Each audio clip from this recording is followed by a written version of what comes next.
இந்த ஆர்ப்பாட்டத்தில் பங்கேற்றிருக்கின்ற காஞ்சிபுரம் தெற்கு மாநகர் வடக்கு மாவட்டங்களின் அனைத்து நிலை பொறுப்பாளர்களுக்கும் என்னுடைய வணக்கத்தை தெரிவித்துக் கொள்கின்றேன். உச்சநீதிமன்ற தலைமை நீதி என்பவர் இந்திய நாட்டின் மிக உயர்ந்த பதவியான குடியரசுத் தலைவருக்கு பதவி பிரமாணம் செய்து வைக்கக்கூடியவர். அத்தகைய நீதிபதியை, நீதி அரசரை நீதிமன்ற வளாகத்திற்குள்ளேயே வைத்து ஒரு வழக்கறிஞர் சனாதனம் வாழ்க என்று சொல்லி முழக்கமிட்டு காலில் இருக்கிற காலணியை கழட்டி அவர் நோக்கி வீச முயற்சி செய்திருக்கிறார். அங்கே இருப்பவர்கள் அதை தடுத்திருக்கிறார்கள்.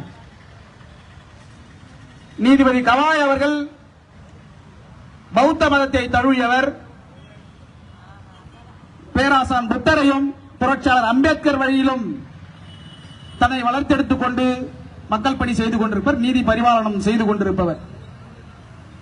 ஒடுக்கப்பட்ட சமூகத்தை சேர்ந்த நீதிபதியை, அவர் நீதிபதியே ஆனாலும் கூட அவர்களை எது வேண்டாலும் செய்யலாம், பேசலாம், ஏசலாம் என்கிற நிலையை இன்றைக்கு பாஜக அரசும் அவரை ஆட்டுவித்துக் கொண்டிருக்கின்ற RSS முயன்று கொண்டிருக்கிறது. அதை செய்து கொண்டிருக்கிறார்கள். நீதிபதி என்பவர் மிக உயர்ந்த பதவியில் இருப்பவர், சட்டத்தின்பால் தீர்ப்பளிக்கக்கூடியவர். அவருக்கு இந்த ஆபத்து.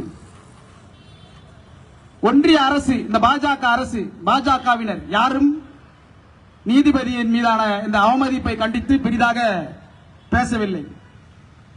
பிரதமர் மோடி கூட ஒரு கண்டனத்தை பதிவு செய்கிறார். எப்போதென்றால் கபில் சிபல் ஒரு அறிக்கையை சொன்ன பிறகு மோடி அறிவிப்பு செய்கிறார். மோடி ட்வீட் தான் போடுறார். இது எனக்கு மிகப்பெரிய வருத்தம் அப்படின்னு சொல்லி ஒரே ஒரு ட்வீட் போடுறார் பிரதமர் மோடி.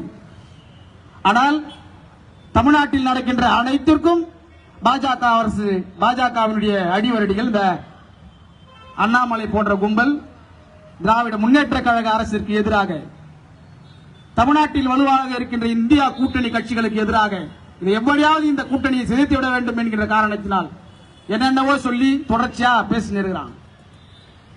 கரூர் கொடுந்துயரம், நடிகர் விஜயின் பரப்புரை கூட்டத்தில் 41 பேர் செத்து போனாங்க. இதை மடைமாற்றம் செய்கிற வகையில் திராவிட முன்னேற்ற கழக அரசுக்கு எதிராக பாஜக அரசு, பாஜகவினர் செயல்பட்டுக் கொண்டிருக்கிறார்கள். ஒரு குழு அனுப்புறான், MP குழு அனுப்புறான். ஏமா மாலினியின் தலைமையில் ஒரு MP குழுவை அனுப்புகிறார்கள். மணிப்பூரில் சிறுபான்மை சமூகத்தினர் பாதிக்கப்பட்ட போது ஒரு MP கூட போல பிஜேபியில் இருந்து. எவனுமே அதை கண்டுகொள்ளவில்லை. பிரதமர் மோடியும் செல்லவில்லை. இப்போது நீதி அரசர் கவாய் தாக்கப்பட்டிருப்பதற்கு ஒரு குழு அமைக்கலாம், அதையும் செய்யல. இவன் எங்கெல்லாம் அரசியலை இங்க காய் நகர்த்தி ஒழுங்காக இருக்கிற மாநிலங்களை எல்லாம் சிதைத்து சிண்டு மூட்டிவிட்டு அவர்களுக்குள் பிரச்சனைகளை உருவாக்கி அந்த அரசு அதில் குளிர்காய குடித்துக் கொண்டிருக்கிற இந்த மோடி கும்பல் தமிழ்நாட்டில் அவ்வாறு செய்ய முயற்சித்துக் கொண்டிருக்கிறார்கள். அது நடக்க விடக்கூடாது. இன்றைக்கு விஜய் கட்சியில் சேர்ந்த போலாம் 46 பேர் சேர்த்துட்டானுங்க. அந்த தோழர்கள்,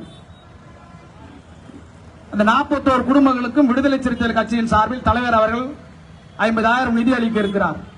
விஜய் 20 லட்சம் தரன்னு சொன்னார். அது இன்னும் போய் சேரவில்லை என்று சொல்கிறார்கள் அந்த குடும்பத்திற்கு. ஆனா இங்க என்ன நடக்குது? தலைவர் ஏற்று தமிழ் அவர்கள் நேற்று இந்த 41 உயிர்களின் படங்களை வைத்து கட்சியின் தலைமை அலுவலகத்தில் ஒரு அஞ்சலி கூட்டம் நடத்தினோம். இதுவரையில் விஜய் கட்சியிலிருந்து ஒரு அஞ்சலி கூட்டம் நடத்தப்படவில்லை. தோழர்களை, இதை உணர்ந்து கொள்ள வேண்டும். இந்த ஒடுக்கப்பட்ட சமூகத்தினர் நடிகர் விஜய் பின்னால் சென்று கொண்டிருக்கிறார்கள். செத்து போனவர்கள் 15 பேர் தலித்துகள் என்று சொல்லப்படுகிறது. அவெல்லாம் என்ன மனநிலையில் இருக்கிறான்னு தெரியல. வெறும் சினிமா பாப்புலாரிட்டிக்கு அவர் பின்னால் போய் திரிகிறான். ஒடுக்கப்பட்ட மக்களுக்காகவும் ஒட்டுமொத்த தமிழ் சமூகத்திற்காகவும் தன் இளமை சுகம் அனைத்தையும் விடுத்துவிட்டு தலைவர் எழுச்சி தமிழ் இந்த வாழ்க்கையை ஒப்படைத்துக் கொண்டு களப்பணியாற்றிக் கொண்டிருக்கிறார். ஒடுக்கப்பட்ட சமூகத்தை சேர்ந்த இளைஞர்கள் சிந்திக்கணும். எந்த அடிப்படையில் விஜய் பின்னாடி போறா, சீமான் பின்னாடி போறான்னு தெரியல. அக்கா பேசினாங்க, சீமான் பின்னாடி கடல் மாநாடு, மரம் மாநாடு, மழை மாநாடு, நெருப்பு மாநாடு, பஞ்சபூதங்களில் மாநாடு நடத்துகிறான். இன்னைக்கு உச்ச நீதிமன்றத்தில் மன்னிப்பு கேட்டிருக்கிறான் அந்த கோமாளி நடிகை விஜயலட்சுமி. பாலியல் வழக்குல போன வாய்தாலேயே உச்ச நீதிமன்றத்தில் சொல்லிட்டாங்க, மன்னிப்பு கேட்டு ஒழுங்கா ஓடிடு, அப்பதான் இந்த கேஸை முடிப்பேன் அப்படின்னு சொல்றாங்க. நான் கேட்க மாட்டேன்னு சொல்ல, பார்க்கலான்னு சொல்றாரு. இன்றைக்கு அபிடவிட் போட்டு விட்டார். அந்த வழக்குல நான் டிசர்வ்டு அப்பாலஜிஸ் அப்படின்னு சொல்றேன். அந்த அபிடவிட்ல போட்டுருக்கேன், நான் நிபந்தனையற்ற மன்னிப்பு கோருகிறேன் நடிகை விஜயலட்சுமியிடம் சொல்லி அந்த சீமான் பேசுறான். இது மன்னிப்பு கேட்பது தமிழ் தேசியவாதிகளுக்கு மட்டுமல்ல. இந்த RSS கும்பல் சாவர்கர் தொடங்கி இங்க எல்லாரும் மன்னிப்பு கேட்டு நடந்து இருக்கிறான். அதனாலதான் இவன் RSS ஆள் தான் இவன் சீமான். எனவே அன்பார்ந்த தோழர்களே, இது போன்ற ரசிக கும்பல் பின்னால் செல்ல வேண்டாம். போலி தமிழ் தேசியம் என்கிற பெயரிலே இங்கே உழவிக் கொண்டிருப்பவை பின்னால் நாம் மனிதர்கள கூடாது. இவர்கள் அனைவரையும் வீழ்த்துவதற்கு நாம் எதிர்நோக்கி இருக்கிற சட்டமன்ற தேர்தலை ஒரு பெரிய பொருளாக கொண்டு நடைபெற இருக்கின்ற தேர்தலில் சனாதன கும்பலை வீழ்த்த வேண்டும். நடைபெற்றுக் கொண்டிருக்கிற திராவிட மாடல் ஆட்சி, இந்த ஆட்சியை நாம் மீண்டும் தளபதி அவர்களை ஆட்சியில் அமர்த்தி நமக்குண்டான அங்கீகாரத்தை பெற்றுக் கொள்ள வேண்டும். அதற்கு நீங்கள் எல்லாரும் நாம ஒன்றிணைந்து பணி செய்யணும். எனவே இந்த ஆர்ப்பாட்டத்தின் நோக்கம், இந்த சம்பந்தப்பட்ட அந்த ரவுடி அந்த ராஜீவ்காந்தி என்பவர் 2023 சஸ்பெண்ட் செய்யப்பட்டிருக்கிறார். வழக்கறிஞரே கிடையாது. அவன் வழக்கறிஞர் சொல்லி வீடியோவில் பேசுறான். அவன் வழக்கறிஞரே கிடையாது. நாங்க அந்த முழக்க அட்டையில போட்டிருக்கிறோம். பார் கவுன்சில் அவனை தடை செய்திருக்குது. அவனுடைய வழக்கறிஞர் உரிமத்தை ரத்து செய்திருக்குது. அதை நாங்க முழக்க அட்டையா போட்டிருக்கிறோம். நான் 2023 வழக்கறிஞர் கிடையாது அவன். ஆனா அவன் வழக்கறிஞர் சொல்லிக்கிறான். நம்ம ஆளுங்க அங்க தள்ளுமுள்ளி ஏற்படும். அவன் பாக்கெட்ல இருந்து ஒரு ஐடி கார்டு கீழே வழக்கறிஞர் அட்டை, அதுவும் அவன் பேர் கிடையாது, ஒரு லேடிஸ் பெயர் அந்த ஐடி கார்டுல இருக்கு. தலைவர் வண்டி அவன் மேல மோதவே இல்லை. அவன் வண்டி தலைவர்கிட்ட மோதவே இல்லை. நான் அந்த ஆர்ப்பாட்டத்தில் சென்னையில் நேற்று நடந்த ஆர்ப்பாட்டத்தில் வழக்கறிஞர் சங்கம் சார்பில் நடந்த ஆர்ப்பாட்டம் நான் பங்கேற்றிருந்தேன். இந்த ஆர்ப்பாட்டத்தை முடித்துவிட்டு தலைவரிடம் விடைபெற்று செல்லும் போது அது நடக்குது. நான் அங்க இருந்தேன்.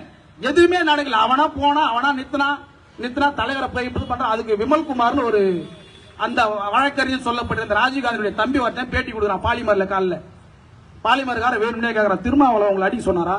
அவரு ஆமா அவரு தான் அடிக்க சொன்னாருன்றான் அந்த நாய். எதிரிகளையும் ஜனநாயகப்படுத்துங்கள் என்று சொன்னவர் எங்களுடைய தலைவர் எழுச்சித்தமிழ் அவர்கள். உங்க எப்படி அடிப்பன்னு சொல்லுவாரு? கோடான கோடி மக்களின் வழிகாட்டியாக இருந்து கொண்டிருக்கிறார். அடிமைப்பட்டு ஒடுக்கப்பட்டு கிடந்த சமூகத்தை தலைமுறை கொண்டிருக்கிறார் தலைவர் எழுச்சித்தமிழ் அவர்கள். அடிக்க சொல்றாரா?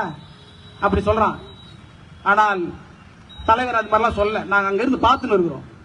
எனவே அந்த ராஜீவ்காந்தி என்பவர் வக்கீலே கிடையாது. அவனை குண்டர் தடுப்பு சட்டத்தில் கைது பண்ணும், வன்கொடுமை தடுப்பு சட்டத்தில் கைது செய்ய வேண்டும். நீதிபதியை அவமதித்த அந்த ராகேஷ் கிஷோரையும் ஊப்பா சட்டத்தில் கைது செய்யப்பட வேண்டும் என்ற கோரிக்கையை வலியுறுத்தி என்னுடைய உரையை நிறைவு செய்து அடுத்ததாக கட்சியினுடைய முன்னாள் மாவட்ட செயலாளர் பாசறை செல்வராஜ் அவர்கள் நிறைவு கண்டன உரையாற்ற அழைக்கிறேன்.